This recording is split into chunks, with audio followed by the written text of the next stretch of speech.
December the 16th, December the 16th meeting of 2010 Farragut Municipal Planning Commission to order. Citizens Forum, that's the time we ask if anybody in the audience has anything that doesn't relate to the agenda, and I don't see anybody that's going to have anything, so Ruth does, though.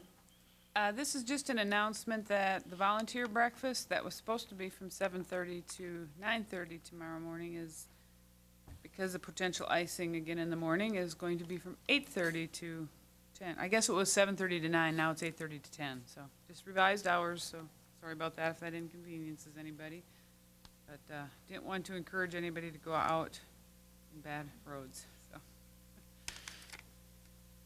Town's been doing a very good job. We all appreciate that. Anybody else have any comments or questions?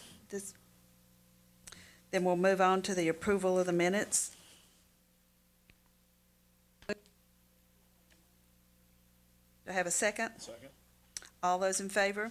Aye. Opposed? Thing for me, please.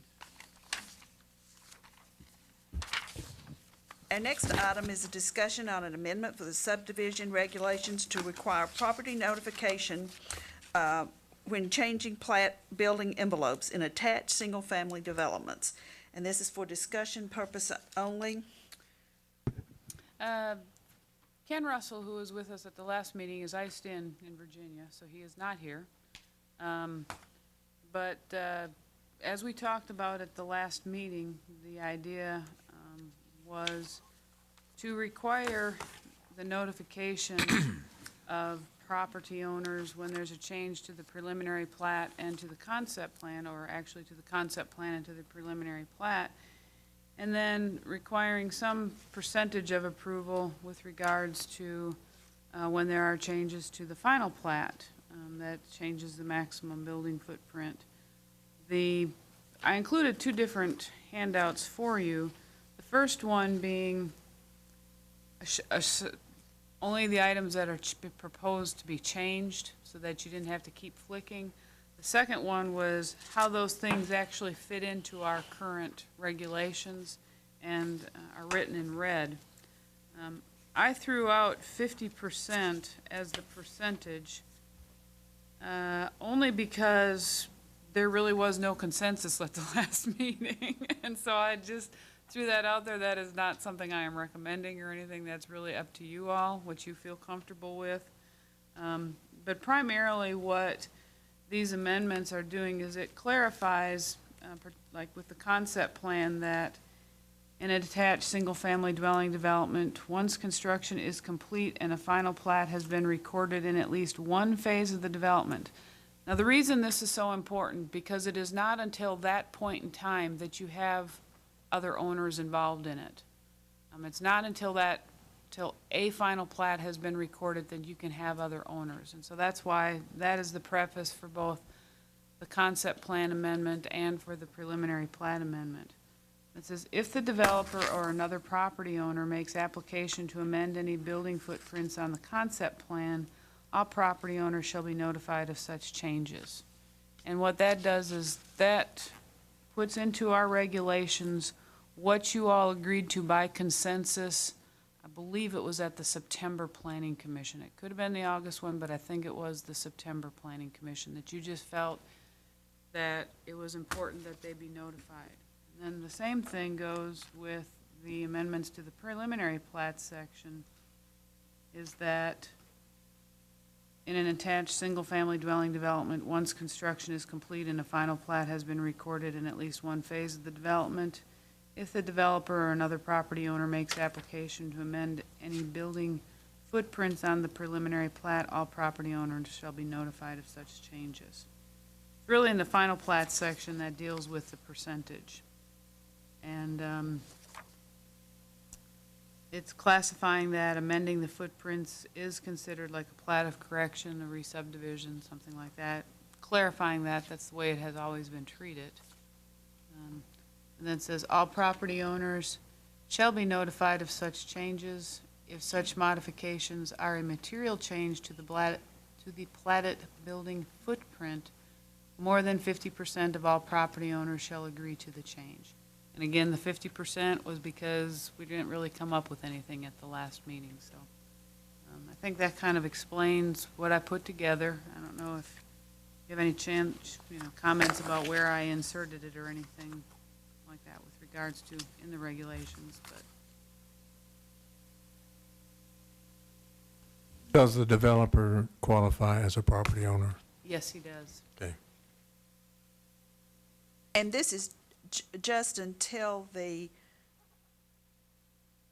developer hands it over for a homeowners association, or how does? As long as the developer owns any property within the development, they are considered a property owner. So they would have the same rights as the other property owners in the fact that if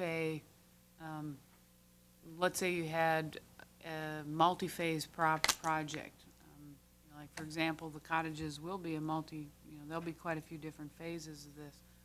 Let's say they have 60 homeowners and they just have a very small portion left that they own. And one of the homeowners wants to make a change and makes petition. And that's normally where we have seen such petitions in the past, is coming from the individual homeowners, property owners, whichever you want to call them, but they are technically property owners. The developer has a right to also know, just like somebody that's actually living there. So that's why we use the term property owner versus homeowner.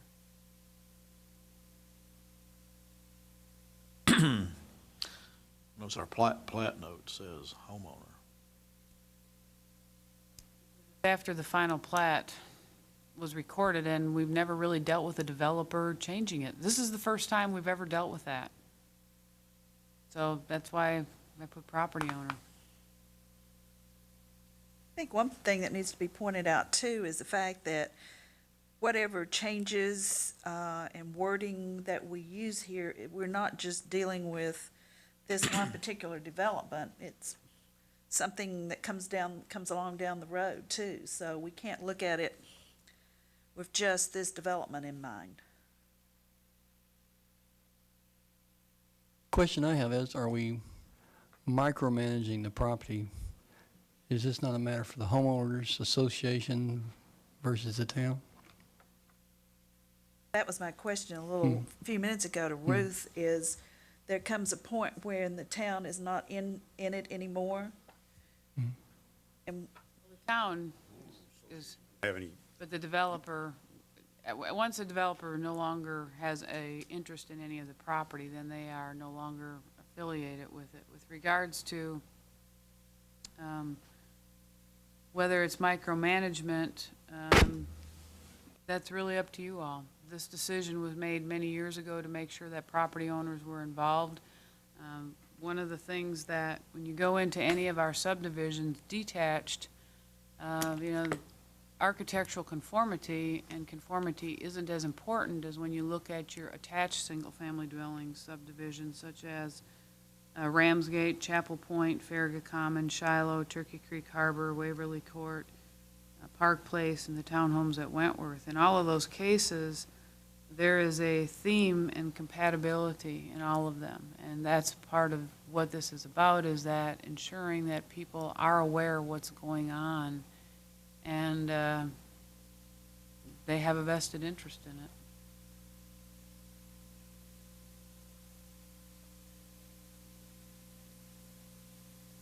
Yeah. This would be one vote per property owner, not one vote per piece of property owned, correct? Okay.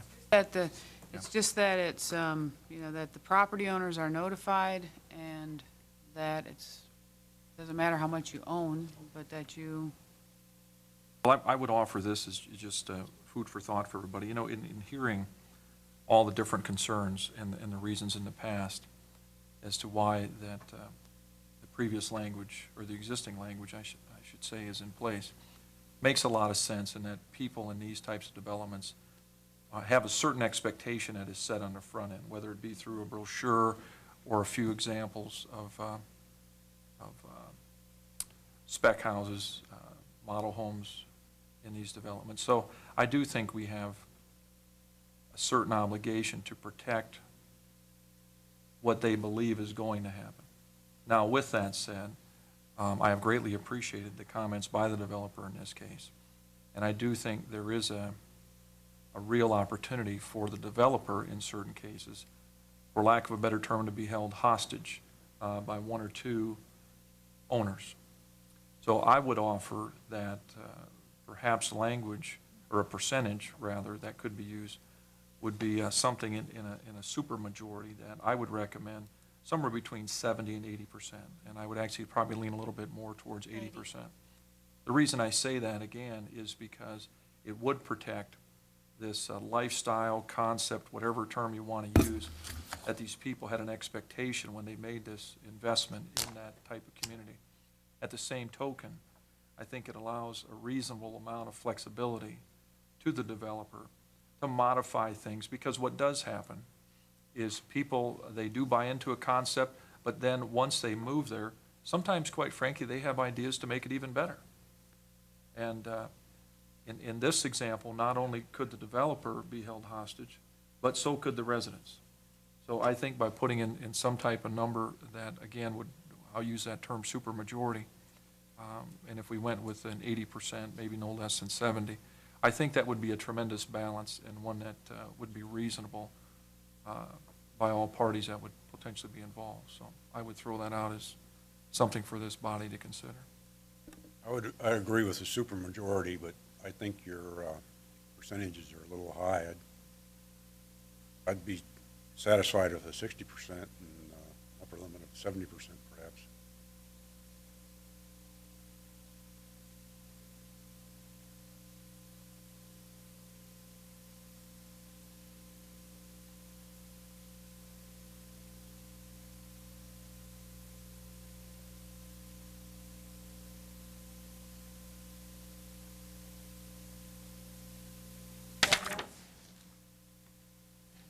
Well, I'd like to echo Ron's higher percentage a little bit, because I think we're changing, from 100 and we're coming down from that to leave the flexibility for the I'll say for the hardcore cases where somebody just want to be opposite or can't be found or something like that.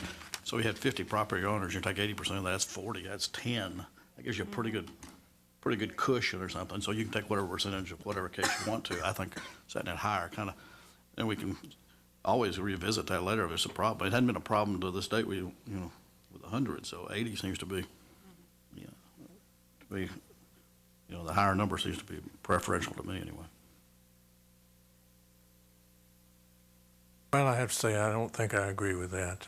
I think what this was intended to do in the first place, and let me just give you by example, what if developers of Bridgemore came in here with a requested plat change where they wanted to build 1,800 square feet houses?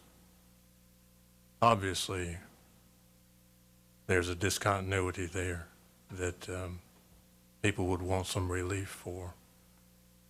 Doesn't apply to Bridgemore because it's not an attached single family, so this only applies to the attached single family.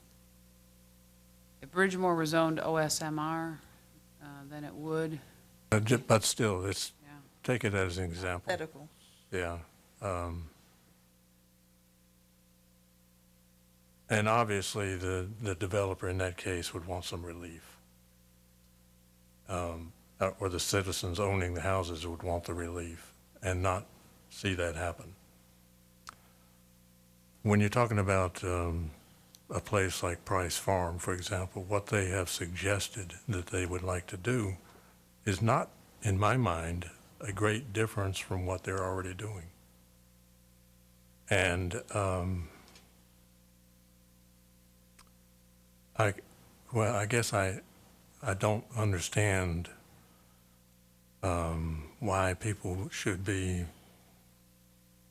as disposed to oppose that as they are, but they, of course, people are different.